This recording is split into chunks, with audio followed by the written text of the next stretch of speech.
ao vivo! Shalom, povo de Deus! Boa noite, glória a Deus, shalom! Que noite feliz, gente! Boa noite, a graça e a paz do Senhor Jesus a todos. Vamos aí acessando mais um culto dos jovens no altar. Ó, o primeiro, Márcio! Seja bem-vindo! Muito bem-vindo, Júnior! Júnior, lembramos um monte de você hoje, viu? Depois eu lhe digo o que foi. A gente ouvindo umas músicas, sua cara, aquele sorrozinho gospel, a gente só lembrou de você. Cada mudança, cada coisa na bateria, a gente olha Júnior. Márcio sempre presente, Vivi, glória a Deus. Cadê Davi, gente? Bota Davi pra assistir. Gente, hoje é nosso culto, certo? Nós estamos dando continuidade ao nosso estudo sobre sacerdote, né? Sacerdote, sacerdócio.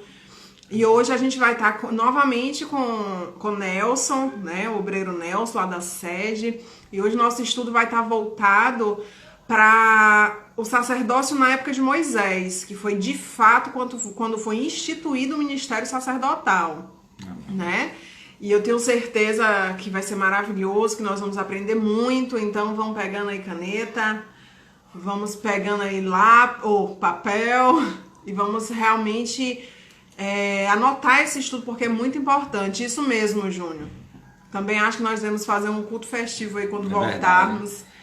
Com muitos motivos nós temos de nos alegrarmos na presença do Senhor, não é verdade? Eu já falei e algumas vezes aqui, esse retorno pra gente, quem tiver à frente lá pregando, que realmente Deus dê muita força, dê muita sabedoria, porque aguentar esse povo quietinho, ou sem estar quietinho, vai ser difícil. Imagina esse povo, você vai estar todo mundo sentadinho, quietinho, prestando atenção no culto, daqui até o povo botar os assuntos em dia, os abraços em dias, falando em Miriam, né, colocar os abraços em dias. Que realmente dê paciência a turma de frente aí para fazer esse povo ficar sentado, convencer esse povo a ficar sentado, né? Porque realmente vai ser uma festa muito grande. Miri, saudade, minha irmã. Gente, tem dias que parece que a saudade aumenta, né? Hoje a gente foi na rua resolver algumas coisas, um raro momento que a gente sai, que é momento de festa, né? Só falta botar um terno e gravata para ir no mercado, a verdade é essa, porque a gente quer sair, né, a qualquer custo. José Vitor saiu essa semana, eu pensei que o José Vitor estava indo com uns 15 anos, né? Tava indo resolver um negócio lá em Salvador. Pra que só sair de bermuda e sandália, né? E aí assim, mas tem dias, hoje mesmo eu tava na rua vendo as coisas assim acontecendo meio devagarzinho, falando, gente, quando é que isso vai normalizar, né? Bate aquela coisa assim, quando é que isso vai normalizar? Poxa, já tá apertando, já tá começando a apertar, eu acho que já deu, né? Eu acho que passado 90 dias aí já deu, já tá na hora das coisas. José Vitor entrou aí, ó. José Vitor foi em Salvador, resolveu um negócio. Gente, José Vitor foi parecendo que tava indo fechar um negócio, né? Por pouco ele não bota uma gravata, um terno, realmente eu fiz, gente, o menino só saiu de sandália e bermuda, sabe? Parecendo que tava indo pra praia, onde ia parecia que tava indo pra praia, hoje parecia que tava indo pra uns 15 anos. Mas porque hoje tudo é festa, né? Realmente, sair de casa, né? Na atual situação, a gente comemora, né? Para aqueles que não estão saindo todo dia a trabalho, ou seja lá o que for. Ó, Davi na área. É nóis, Davi. Shalom, Davi, que saudade de você. Ó a cabeleira na foto, ó. Gente, Nelson já entrou aí. A paz do Senhor, meu querido. Bom lhe ver, ainda que assim. Mas muito bom lhe ver. Nelson já está na área, né? Nós estamos fazendo um estudo sobre sacerdócio. O tema é bastante vasto, né? Tem muita coisa para ser falada. Tanto que a gente fez a primeira parte há 15 dias atrás, está fazendo a segunda parte hoje. Vou fazer um convite ao vivo aqui, deixa ele entrar para ele continuar, porque eu sei que tem material para isso. A paz, Nelson, muito bem-vindo, meu querido. Então vamos já colocar ele aqui na tela, vamos já dividir tela aqui. Luiz, fica de olho, você vai fazer um favor para mim, Luiz. Você vai anotar a turma que tá entrando, a gente vai fazer lista de presença. Aquela turma que eu conversei lá no grupo, faz lista de presença aí, anota a hora que cada um entrou, vamos dar falta que não entrar hoje, viu? É um estudo, é algo realmente muito importante, bom que esteja todo mundo participando. Sérgio, muito bem-vindo. Glória a Deus pela sua vida, fico muito feliz de você estar sempre aqui conosco. É verdade. Diego, seja muito bem-vindo também. Cada pessoa que está nos visitando aí, seja muito bem-vindo. Para honra e glória do Senhor, a presença de cada um de vocês aqui, ficamos muito felizes realmente. Vamos ler uma palavrinha? Sim. Gente, vamos abrir nossas Bíblias lá em Êxodo 2, lá onde começa realmente a história de Moisés e como tudo isso começou. Amém? Amém. Não vou me demorar por conta do nosso horário, que temos muito que estudar, mas quem tiver aí de data show vai me ajudando e vai colocando. Êxodo 2, a partir do 1. Foi um varão da casa de Levi e casou com uma filha de Levi. A mulher concebeu, deu à luz a um filho, e vendo que era formoso, escondeu por 3 meses. Amém? Amém. Eu queria rapidinho ler também uma palavra lá em Atos. É rápido mesmo, gente. Atos 7. Deixa eu ver onde é aqui. Atos 7. Aqui. Atos 7, 25. Amém? Êxodo 2:1 que a gente leu, certo? E mais tarde, quando a gente começar nosso estudo com o Nelson, a gente vai entender essa questão dos levitas, a tribo de Levi. E aqui em Atos 7, 25 diz o seguinte: Moisés cuidava que seus irmãos compreenderiam que Deus os queria libertar por intermédio dele, mas eles não compreenderam. No dia seguinte, vendo alguns deles brigarem, procurou conduzi-los à paz, dizendo: Homens, sois irmãos, por que ofendeis uns aos outros? Mas o que ofendia seu próximo repeliu, dizendo: Quem te constituiu? Juiz, príncipe e juiz sobre nós. Pulando para o 29. Ao ouvir isto, Moisés fugiu do país e tornou-se peregrino na terra de Midian, onde gerou 2 filhos. Ao fim de 40 anos, apareceu-lhe o anjo do Senhor no deserto, no Monte Sinai, numa chama de fogo de um sarçal. Então Moisés, vendo-o, se maravilhou da visão. Amém? Amém. Glória a Deus. Vamos orar para dar continuidade. Senhor, obrigado por estarmos aqui, Senhor, mais uma vez, com saúde, Senhor, por estarmos, Pai, protegidos, Senhor, dessa pandemia, Senhor, por nossa família estar guardada, Senhor, por estarmos todos, Pai, sob a Tua proteção, Senhor. Amém. Pai, continue nos abençoando, Senhor, de forma sobrenatural, Senhor, continue nos guardando, nos protegendo, Senhor, nos livrando de todo mal, Senhor.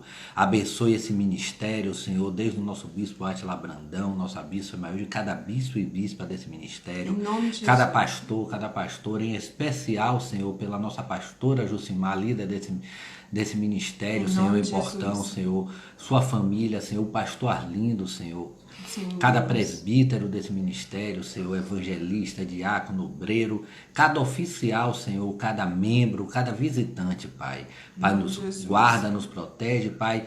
Pai, nós repreendemos, Pai, no nome do Senhor Jesus, Pai, todo espírito contrário a Ti, que vinha tentar, Senhor, atrapalhar a realização Em desse nome de culto, Jesus, Senhor. Senhor. Pai, em nome de Senhor Em nome Jesus, de direciona o Teu Filho Nelson, Senhor, o pregador dessa nome de noite, Jesus, que Pai. tudo que seja dito, Pai, seja única e exclusivamente para a honra e glória do Teu santo nome, Senhor. Em nome do de Senhor Jesus. Jesus. Amém. Amém. Glória a Deus. Miralda, Marcele, não vi ainda entrar. Lília, muito bem-vinda, minha querida. Maíra, tô sentindo falta de algumas pessoas aí, viu? Cutuquem aí, mandem o aviãozinho tão famoso que Lília fala aí. Vamos chamar essa turma aí para estarem participando com a gente. Amém? Vamos lá, chama essa turma aí. Vini, a gente já fez a chamada, viu, Vini?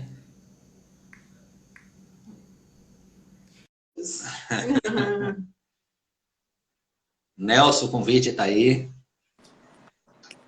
Shalom! Shalom, meu querido. Shalom, shalom, a paz do Senhor, tudo bom? Como é que vocês estão?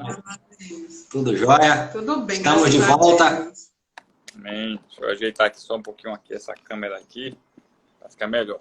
Pronto, espero que esteja tudo certinho. Estão me ouvindo direitinho? Pra mim tá jóia. Tá A turma ótimo. se manifesta aí, como é que tá, se tá tudo bem, se tá todo mundo conseguindo ouvir direitinho. Pra mim tá tranquilo, imagem e áudio 100%. Tá ótimo, graças a Deus. Na paz, tudo bom? Como é que vocês Agora estão? você já tá perito nisso, Tá rapaz. Pronto, é a primeira vez, né? Fui no estreante aí Esposa, neném.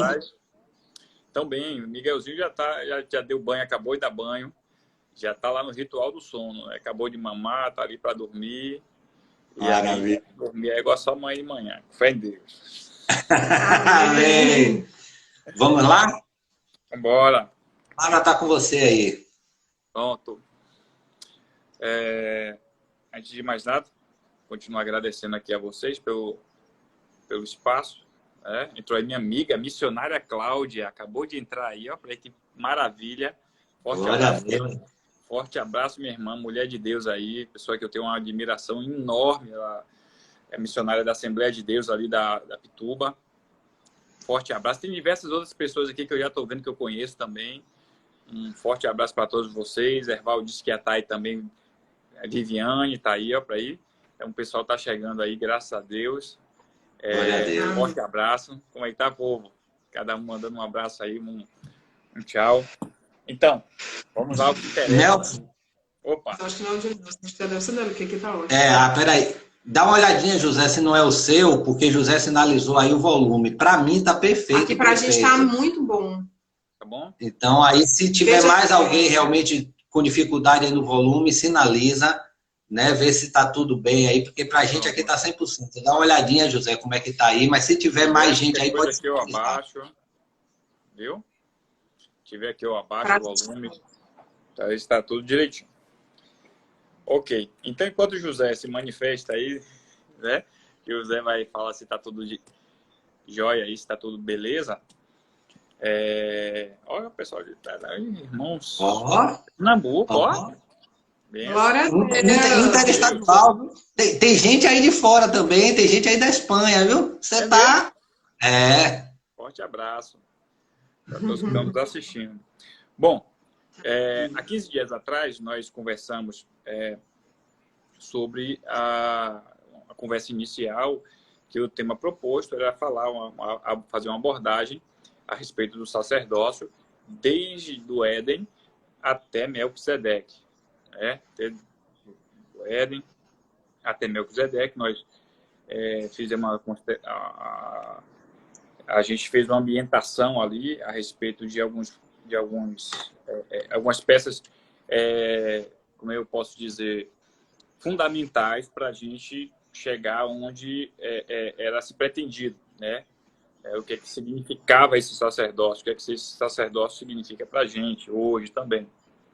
Não só do momento que ele foi constituído, mas em toda a Bíblia e no que nos cabe hoje também fazer mão dele, né?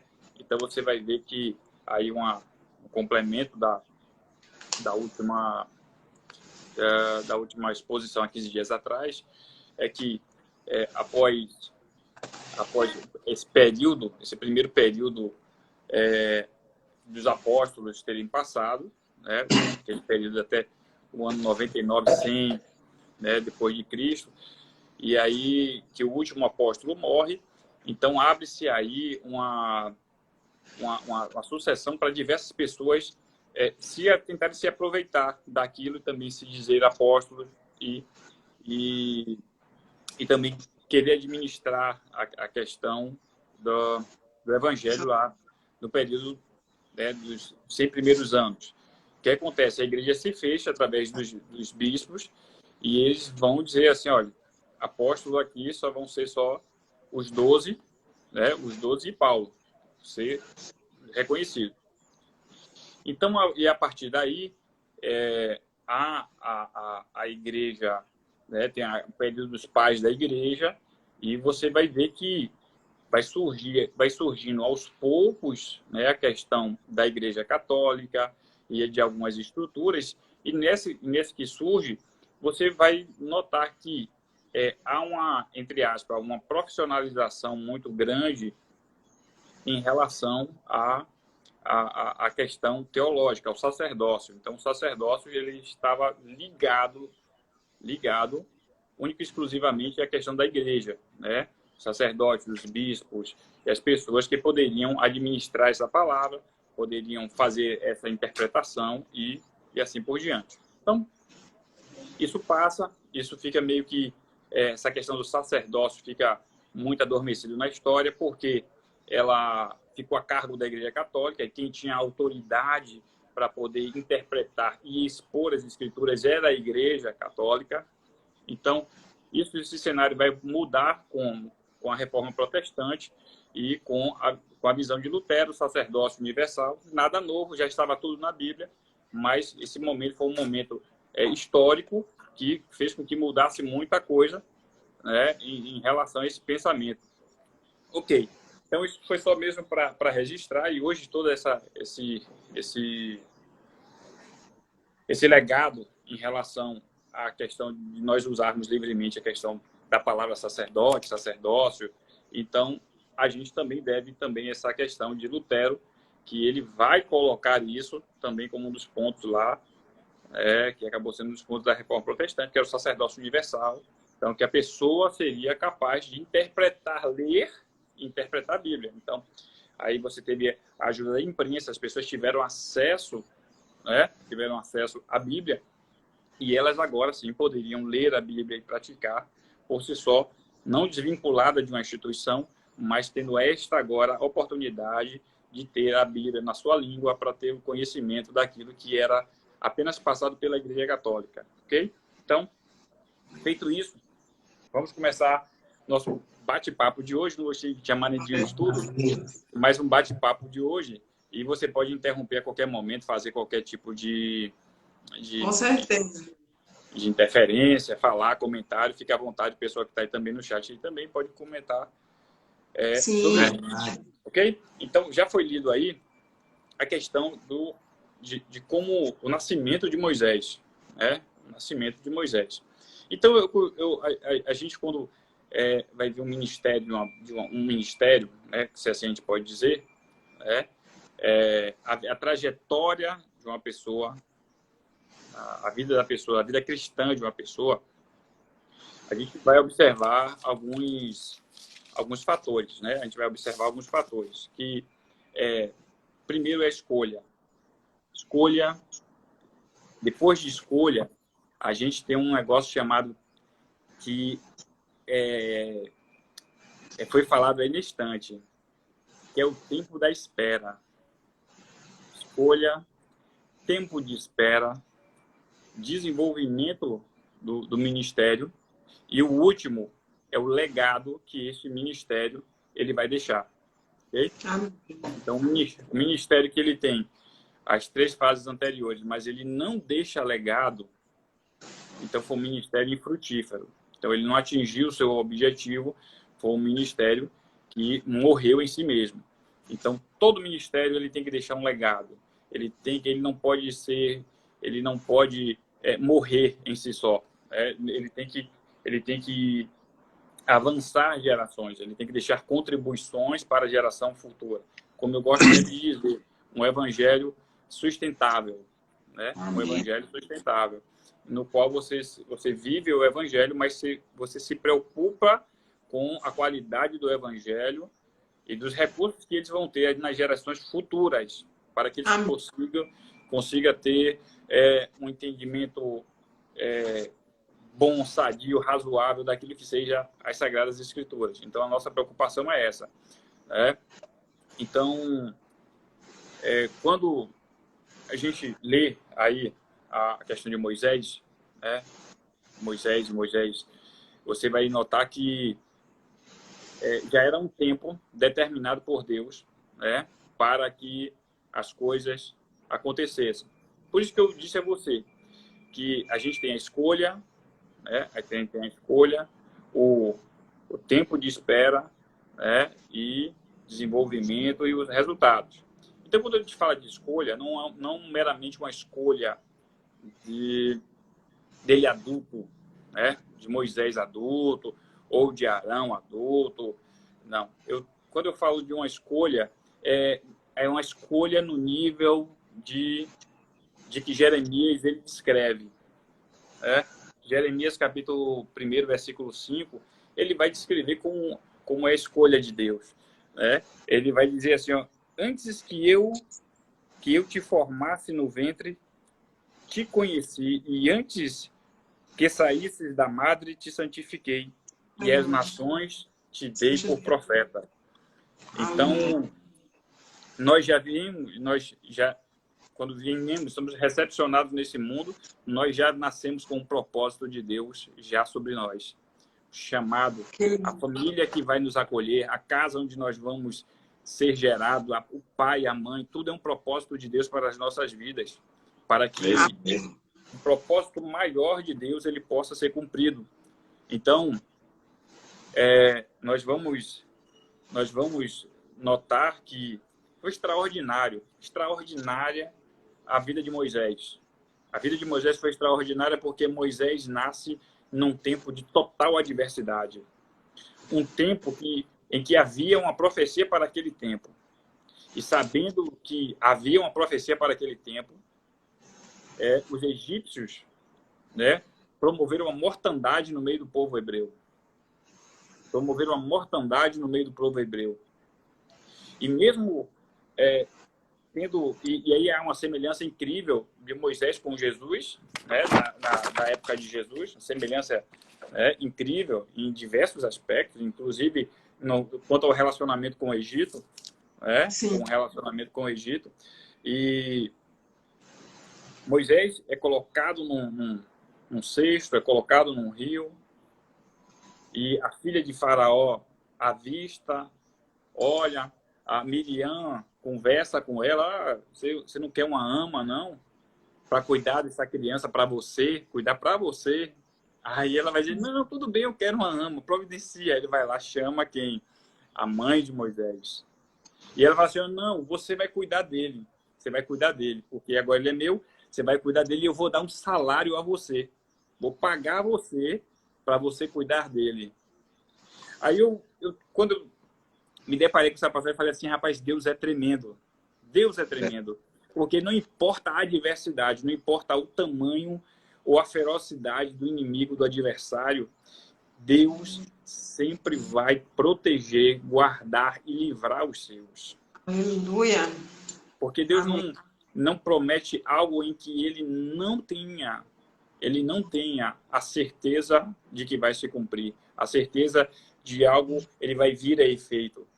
Quando Deus fala a ele garante. E quando eu vejo essa passagem, eu me maravilhei tanto quando eu falei, rapaz, engraçado, manda matar todo mundo, todas as crianças. Deus protege, Deus dá o livramento, coloca como filho da filha de Faraó, vai ser cuidado agora debaixo das barbas do adversário, debaixo das barbas do inimigo. E nesse que ele vai sendo protegido, e ainda ele recebe um salário para que aquela criança seja cuidada, para que aquela criança seja preservada, né? Então Moisés, ele vai crescer inspirado em toda a ciência do Egito. A própria Bíblia vai dizer que toda a ciência do Egito ele foi inspirado, embora ele recusasse como adulto ser chamado filho da filha de Faraó, porque sabia da sua história, sabia de onde, das suas raízes, ele não aceitou ser chamado filho da filha de Faraó. Mas ele, como foi dito, no momento ele vendo os irmãos deles, os compatriotas dele brigando, um egípcio brigando com um israelita, com um hebreu, na verdade, na época era um hebreu, e ele vai e acaba matando esse hebreu, e isso gera, na verdade, um turbilhão na vida de Moisés, em que Moisés é obrigado pelas circunstâncias a sair do Egito e ir caminho de Midian. E nesse caminho de Midian, ele vai, na andada dele, ele encontra um poço, onde ele vai ver pastoras ali, dando de beber ao gado. E nessa defesa que ele faz, ele acaba sendo convidado pelo seu sogro Jetro, para ir à casa dele. Ele casa, tem um filho, com Zípora, e passa lá mais 40 anos, apacentando o rebanho e aprendendo com Jetro, seu sogro. até que Deus chama esse homem, para dar uma missão inusitada para ele. Deus se manifesta de uma maneira sobrenatural e ele vai ser instruído por Deus em tudo para que ele cumprisse aquela missão. E repare que em toda a Bíblia, e nas pessoas que eu conheço, a potência com que Deus se manifesta para uma pessoa, ela vai dizer a dimensão do ministério que aquela pessoa vai ter. Que ela, desde cedo, ela vive coisas com Deus sobrenaturais. Pode saber que coisas sobrenaturais Deus tem para ela na vida ministerial dela, na carreira dela porque esses homens, e aí eu vou fazer um parêntese, não só Moisés, mas todos os outros homens, assim também como Paulo, foram homens que eles viveram uma vida assim inusitadas, vida inusitada, porque não era qualquer homem que suportaria o que eles suportaram. Não era qualquer um que suportaria o que eles suportaram. Paulo vai dizer que ele teve uma revelação que foi ao terceiro céu, que viu coisas inefáveis, que não era digno aos homens. Ele teve um nível de revelação de uma profundidade tão grande com Deus, mas também essa profundidade dessa revelação que ele teve com Deus se refletiu no ministério dele quando ele vai dizer, quando ele vai falar do currículo dele. E o currículo dele não foi um currículo de, nossa, eu fui criado, eu tenho um título romano, eu tenho um conhecimento do grego, eu tenho um conhecimento do judaísmo. Não, ele fala assim, olha, eu passei por naufrágio 3 vezes, eu tomei chicotada, eu fui dado como morto, eu fui apedrejado, eu desci, fui descido num cesto para não morrer, fui apedrejado, dado como morto, fui arrastado para fora da cidade. Olha o currículo de Paulo. Esse sujeito, mais tarde vai dizer que a leve e momentânea tribulação não excede ao peso de glória que há de vir. Então ele sabia justamente o que é que ele estava esperando. A certeza dele lá, que Deus tinha prometido para ele, que Deus fez ele ver, fez com que Paulo não recuasse em nenhum momento da vida dele. E ele fosse essa fonte de inspiração para nós hoje. Ele vai dizer assim, rapaz, eu padeço para que vocês tenham vida, eu padeço para que vocês tenham qualidade, eu padeço para que vocês não sofram, eu padeço, eu carrego, eu assumo a responsabilidade.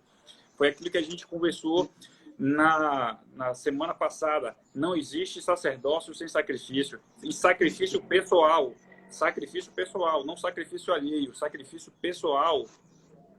É isso mesmo. Sacrifício pessoal. Deus também estava se manifestando a Moisés numa dimensão, porque Moisés ainda não sabia, mas Deus já tinha escrito uma história de milagres, uma história de poder, um ministério completo. O que você pensar de igreja, o que você pensar de problema de igreja, o que você pensar de situações que você pode encontrar dentro da igreja, passe aí, leia a vida de Moisés, se delicie com isso aí, com o Pentateuco, que você vai ver que vai ter resposta para absolutamente tudo. Porque foi um homem altamente experimentado. Um homem altamente experimentado por Deus. O deserto foi uma escola de 40 anos para aquele homem. Ele viveu 3 períodos na vida dele. 40 anos como recebendo instrução do povo egípcio, conhecimento, ciência e a literatura egípcia, mais 40 anos apacentando animais, os rebanhos de Jefté, e agora 40 anos ele no deserto, conduzindo o povo de Deus. É difícil a gente entender qual é a didática de Deus. O que acontece nesse corpo para mudar um homem que aparentemente foi um homem que tinha um temperamento não tão pacato, porque ele vai em socorro de um compatriota e mata um egípcio. Era um homem que tinha atitude, era um homem que tinha sangue nos olhos, não ia aguentar a injustiça, mas ele passa por um outro processo na vida dele de mudanças, que é o tempo, justamente esse tempo de estar escondido, né? Esse tempo de estar escondido é o tempo que aparentemente coisas externas não acontecem, você tem promessa de Deus em sua vida, nada acontece. Mas é um período de profundas mudanças na vida da pessoa. Profundas mudanças, transformações na vida da pessoa. Então, engraçado, né? Só lhe cortando rapidinho, pode falar. que quando eu li lá em Atos, essa passagem que Estevão, ele expõe Moisés, a vida de Moisés, eu fiquei aquela coisa que você lê, mas eu acho que por você estar estudando o assunto, lhe chama mais atenção, né? Eu peguei esse mês para ler o livro de Atos e quando eu vi essa passagem de Estevão dizendo que Moisés, ele achava que os irmãos dele iam entender que ele era o enviado de Deus. Então, ali, ele já sabia o chamado dele, né? E aí, eu trouxe muito para os dias de hoje, porque muitas vezes a gente chega em algum lugar, seja na congregação, seja no meio dos nossos irmãos, e acontece realmente de a gente ir dizer alguma coisa, a obra do Senhor me disse isso, e as pessoas realmente, quem é você? E foi ali o que aconteceu com Moisés, né? E a gente viu que essa fuga de Moisés com receio, né, das pessoas que não o aceitavam, realmente demorou, eu posso dizer assim, um atraso no chamado dele de 40 anos, ou posso dizer um aprendizado de 40 anos, né? Mas o que de fato aconteceu é que ele ficou 40 anos com tudo isso, com essa certeza que ele tinha do chamado dele, parado, fugindo. E me chamou muita atenção disso da história dele. Eu vou... Isso é lindo demais, porque o que acontece? Um dia um pastor me falou algo super interessante. Pastor Murilo, nunca esqueci, até hoje, já faz muitos anos. Ele diz assim, olha, Nelson, em tudo que acontece na nossa vida, tudo, até os algozes nos conduzem ao processo de Deus. Amém. Até os algozes, até aqueles que nos perseguem, até aqueles que eles nos conduzem ao propósito. Até eles nos conduzem ao propósito. A gente não tem dimensões, quando a gente não tem a mínima dimensão. Quando a gente lê a história de Moisés, a gente diz assim, rapaz, que história linda, rapaz. Linda, que história linda. Só que no momento que a gente está passando, a gente fala assim, meu Deus, que vida atribulada. Que vida é essa, meu Deus, que sofrimento. Porque eu... Deus ele está tecendo. Vida fácil, Nelson, lá? Na história da Bíblia? Eu não lembro de ninguém de vida fácil, né? Não, nenhuma. Deus, ele está tecendo. Eu tenho um amigo que ele passa assim por cada processo, né? E ele fala assim, meu Deus, como é que pode isso acontecer na vida dele? E as pessoas dizem assim, meu filho, fique calmo, porque a sua história está ficando linda. Sua história é linda. O que Deus vai fazer na sua vida é lindo. Mas para Deus fazer essa manifestação dele, às vezes a gente vai perder controle de coisas, a gente vai sofrer determinadas coisas, mas em tudo isso Deus vai mostrar para a gente que Ele está conosco e que por mais que o homem queira mudar, né, o sentido da história, Deus, né, vamos dizer assim, que os vilões, né, apareçam, mas na verdade eles fazem parte do script. Eles fazem parte do script. Não existiria os heróis da fé se não houvesse também os desafios da fé, né? Os desafios da fé. Judas foi necessário, né, Nelson?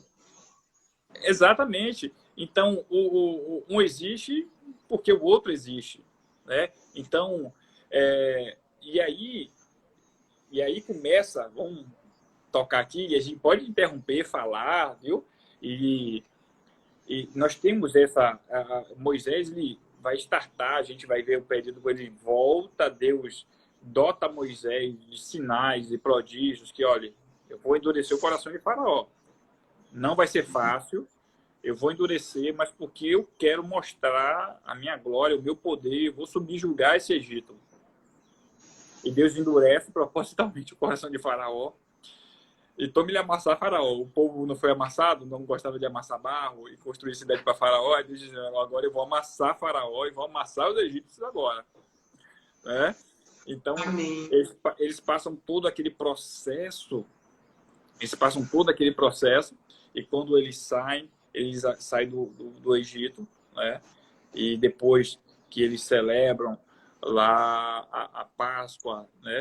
E tem a última praga, eles saem do Egito com mão forte, Deus dá vitória a eles, eles saem. Poxa, o povo está naquele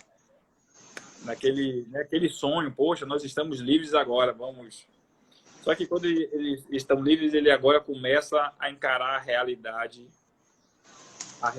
do ministério de Moisés. Então, Moisés vai começar agora como líder. Então, teve a preparação, tipo, do que ele viu no Egito, teve a preparação do que ele viu lá com Jetro, o sogro dele, mas agora é um momento de prática. Agora é um momento que ele vai se lançar os desafios, e nesses desafios ele vai ser testado, ele vai aprender com o desafio, vai aprender com o ministério dele, vai estar se desenvolvendo, né?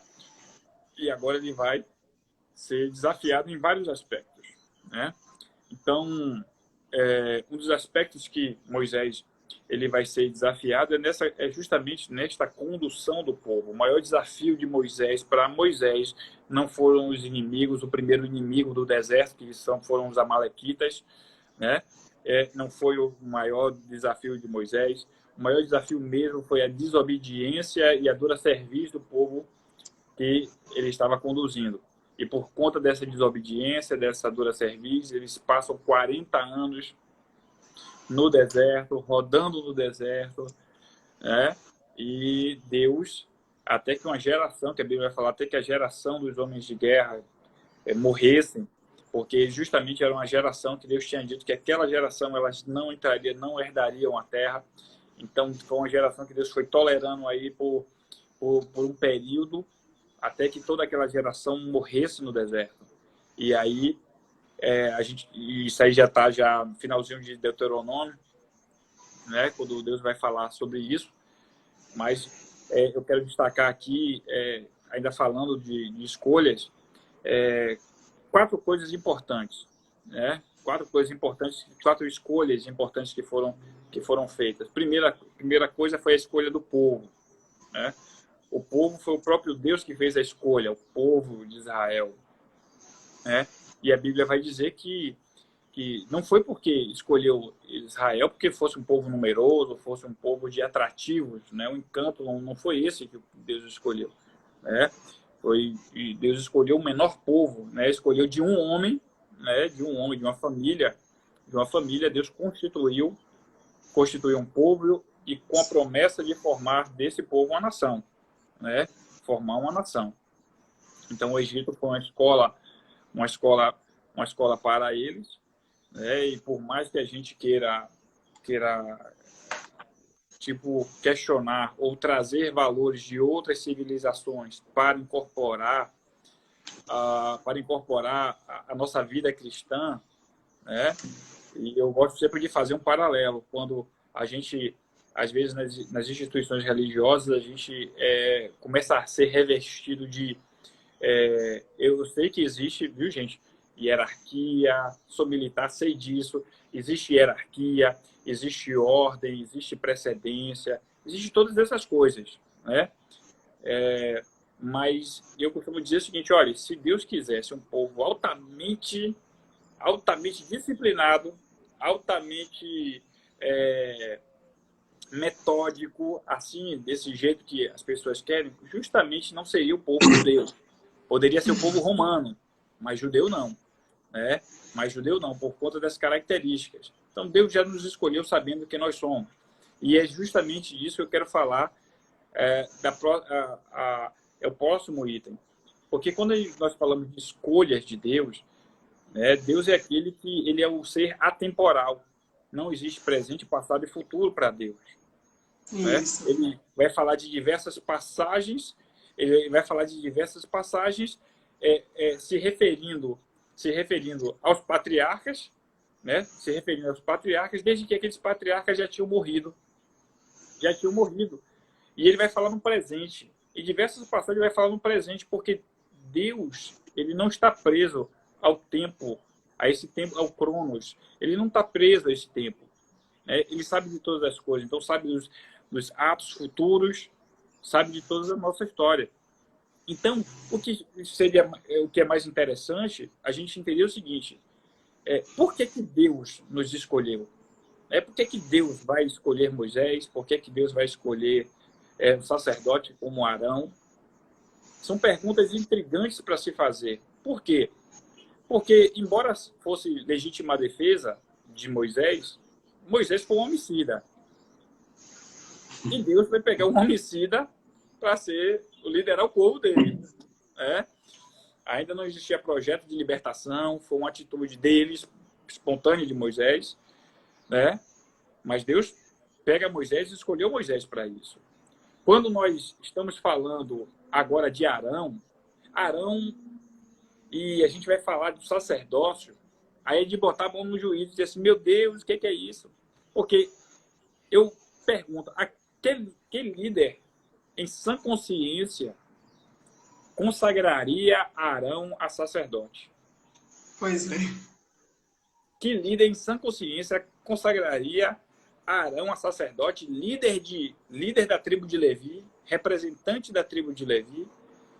Que líder faria isso? Por que eu falo isso? Porque quando Moisés está lá em cima no monte, recebendo as instruções de Deus, as leis, Deus está esculpindo, né, os mandamentos nas tábuas, o povo chega para Arão e diz assim, Arão, olhe, este homem chamado Moisés subiu, já tem um tempão lá em cima, a gente não sabe o que aconteceu com ele, olhe, faça deuses para a gente, Arão. E Arão se vê acuado e Arão vai fazer o quê?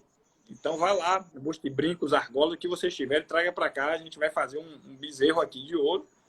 E o pior de tudo, depois que faz o bezerro de ouro, vai dizer assim, olha, este foi o Deus que te tirou da terra do Egito. Vai dizer que foi o bezerro que foi tirado.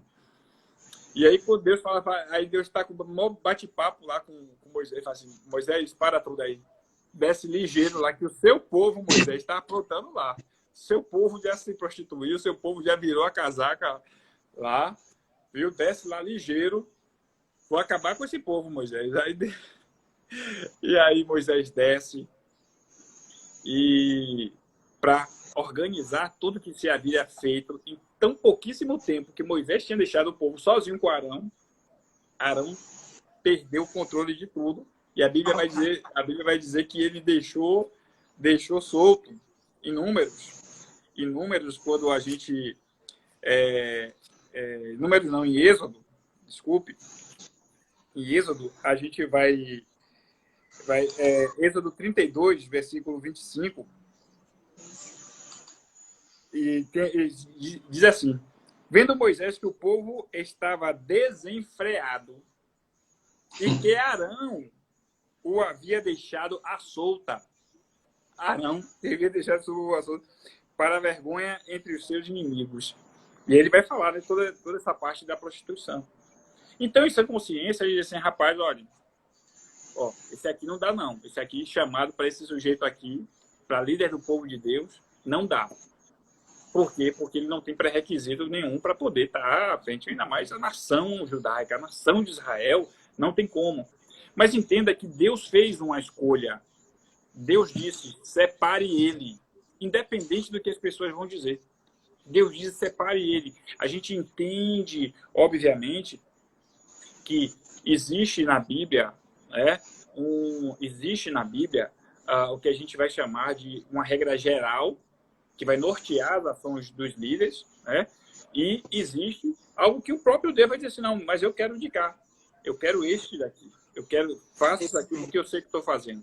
E essas escolhas de Deus, aos nossos olhos, elas podem parecer escolhas subjetivas. Deus escolheu porque, de forma alguma, a gente só encara determinadas coisas quando a gente tem uma norma geral, né? Como está lá no Novo Testamento, ele vai assim, olha, que o bispo seja o quê? Marido de uma só mulher, não dado ao vinho, e ele vai dizer, não espancador, ele vai falar como deve ser o bispo, como deve ser o presbítero, como deve ser a vida daqueles homens que vão exercer na nova aliança ao sacerdócio, que vão exercer o pastorado, que vão exercer as atividades. Então ele vai dizer assim, olha, isso aqui são pré-requisitos, ou não só pré-requisitos, mas para a investidura, não só para a investidura na função sacerdotal, mas para que eles se mantenham nessa condição.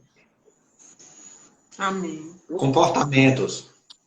Exatamente. É uma conduta condizente com o chamado. Tem que ser coerente. Não existe você ser incoerente. Existe essa incoerência. Mas aí, Deus chama essas duas figuras. Chama Moisés e chama Arão. Arão é a figura mais emblemática que a gente vai ter aí. Por conta dessa escolha, né? Essa escolha de Deus. E tão poucos dias, né? Ele seria consagrado sacerdote, né? Seria santificado e consagrado sacerdote. Deus fez a escolha de Arão, né? Deus fez a escolha de Arão. E a gente muitas vezes a gente não entende, passando nessa parte, né, que estou falando de escolha, tempo de espera, essa parte da escolha. Por quê? Porque se fosse eu mesmo fosse fazer uma análise da minha própria vida, eu diria assim, rapaz, Deus jamais me escolheria para coisa alguma na minha vida, sabendo quem eu sou, o que eu já fiz, a minha vida, jamais ele... Não pode. Mas a gente tem que entender que a grandiosidade de Deus não está, né, não está no que... no seu comportamento ilibado, do quanto você foi... Do quanto você foi, a sua vida toda casta, a sua vida toda... isso vale muito, porque diz muito do seu caráter, mas o que para Deus é mais importante é a obra que Ele faz nas nossas vidas e não aquilo que nós fazemos pelas nossas próprias motivações. Amém. Deus está interessado nesse produto, do encontro, do momento que você realmente sabe quem Ele é e depois o que é que você vai ser. Engraçado, Nelson, só lhe cortando rapidinho, que Arão, ele já tinha um relacionamento com Deus, que ele no início do livro de Êxodo, a gente vê que Deus mandou ele encontrar Moisés no deserto. Então, assim, não é dizer que ele não conhecia Deus, ele tinha um relacionamento com Deus. Deus provavelmente ali já deu uma sopradinha no que ele tinha para aquele tempo. Se ele disse, vá no deserto e encontre com Moisés, provavelmente ele já disse ali algo para ele, né? Então ele já tinha um relacionamento com ele.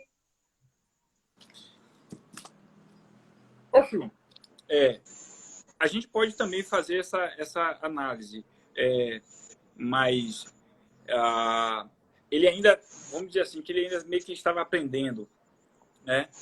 Ele ainda meio que estava aprendendo. Até o próprio Moisés estava aprendendo, né? Até o próprio Moisés está aprendendo. O Moisés entra num nível de intimidade que ele jamais ia pensar na vida dele, né? E passar por coisas que ele ia passar. Aí Arão, e aí fazendo essa chamada, Arão, ele é revestido dessa autoridade, representa o povo, ok? E não muito tempo depois levanta uma insurreição aí dentro do povo, questionando o quê? Questionando o chamado de Arão. Não, esse sujeito não. Aí levanta Coré, Dotã e Abião. Coré era um líder levita, que é levantado, que fazia as atividades na casa, as atividades também ali referentes à questão, não era sacerdote, mas fazia como levita, ele fazia as coisas, era responsável pelo cuidado das coisas do tabernáculo e as demais coisas. Dotã e Abião era de outra tribo, mas eram líderes do povo, eram pessoas que tinham influência, eram homens notáveis, como a Bíblia vai falar, como eram homens notáveis. Então eles se levantam contra o ministério de Arão e vai dizer, olha, Moisés, esse camarada aí não, a gente reúne aí uma solenidade aí, vamos consultar a Deus, que esse daí não foi chamado por Deus não, a gente vai conversar com aí, vai bater um papo e ele vai dizer aí, entre nós dois aí, né, entre a gente aqui, quem é que realmente é boca de Deus aqui ou não. Então, vendo aquilo, Moisés consagra, né, chama toda a congregação, e eles se compareceram diante de Moisés com seus incensários e aquela coisa toda. E Moisés vai orar ao Senhor, vai falar com Deus e vai dizer assim, olha, se Deus não fizer algo inusitado aqui com vocês e abrir o chão engolir vocês todos aqui, e aí o que Deus faz? Pega aqueles homens que eram insurgentes, pessoas que estavam indo de encontro à autoridade de Arão, e eles são engolidos pela terra, tragados pelo fogo, e aí a comunidade judaica fica empolvorosa, né? E já estavam muitos contaminados com isso, e depois Deus lança uma praga que mata aproximadamente 14 mil pessoas dentro do povo de Israel. E depois Deus disse assim, olha, faz o seguinte, cada um pegue a sua vara aí, uma vara, cada um dos chefes das tribos, 12 varas, cada um escreva seu nome na vara e coloque lá no tabernáculo, né, coloque lá na tenda testemunho. Coloca lá na tenda testemunho e aquela vara que for descer, esta vara é que Deus chamou para poder ser o representante dele. Ok. Então, passado de um dia para o outro, quando Moisés vai lá e vai conferir, tira as varas para ver, e a Bíblia vai dizer que todas as varas estavam normais, exceto a vara de Arão, que tinha florescido e dado frutos, dado amendoeiras. Não só floresceu, mas deu amendoeiras. Então, a gente vai notar o seguinte, assim como outros homens na Bíblia tiveram um ministério questionado, a gente vai entender que faz parte também do nosso chamado, em algum momento da nossa vida, alguém questionar o nosso ministério. Questionar se Deus te chamou mesmo para aquilo ali, que não, esse aí não fala a nossa língua, esse aí não entende o que a nossa visão é uma. Passar por situações adversas, passar por traições, né? Passar por traições dentro do ministério, seja de subordinado, seja de superior, perseguições, isso faz parte, isso acontece. Era para acontecer? Não, dentro da casa de Deus não, mas infelizmente isso acontece. E isso gera em nós, acaba gerando em nós uma maturidade muito grande. Maturidade muito grande. Maturidade muito grande. Por saber, por passar por adversidades, por entender alguns processos, a gente vai criando maturidade e a gente vai trazendo uma outra coisa que todo ministério tem. Todo ministério deixa marcas. Todo ministério deixa marcas. Marcas em que a pessoa deixa, impressões que a pessoa deixa em outros e marcas que outros deixam nele. Marcas boas e marcas ruins. Não vou dizer ruins, mas marcas que doeram, marcas que doeram na caminhada, mas que esses, como o Paulo vai dizer, são aguilhões que empurram o sujeito para frente. Que empurra o sujeito em direção ao propósito, empurra o sujeito em direção a uma meta. E assim nós vamos caminhando. Então, pense que na vida de Moisés, a gente vai analisar a vida de Moisés, foi um homem que passou por muitas adversidades, muitos levantes. Deus, por diversas vezes, disse assim, Moisés, eu vou acabar com esse povo, Moisés. Vou acabar com esse povo, vou destruir esse povo, Moisés.